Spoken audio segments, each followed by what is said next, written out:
Seher o baştan çiçek şehebelənib, səninsə gül üzünə günəş nuru ələnib.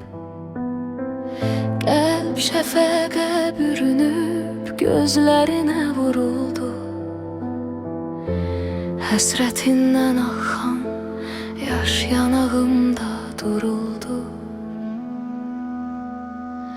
Belə kövrək dayanma, ağlayan mən, gülən mən, yanağıma süzülən, göz yaşıma bülən sən. Səndə olan təravət vallah yoxdur süsəndə. Bənövşə tək baxarsan, sən yarından küsəndə.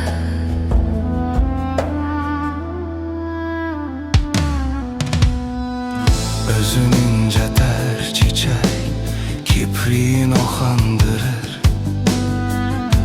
Boynu bükük durmağın divanəni yandırır. Sığal çəkib zülfüne, xəyala mı dalmısan? Yoxsa yanıb halıma, öz yuxundan olmusan? Belə kövrək dayanma, ağlayan mən, gülən mən, yanağıma süzülən, göz yaşıma bülən sən. Səndə olan təravət vallah yoxdur süsəndə. Bənövşə tək baxarsan, sən yarından küsəndə.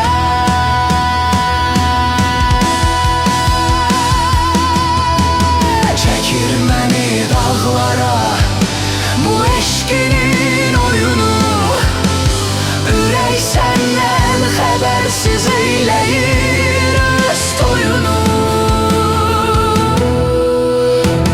Belə kövrək dayanma, ağlayan mən, gülən mən, yanağıma süzülən, Göz yaşıma bülən sən. Səndə olan təravət vallah yoxdur süsəndə.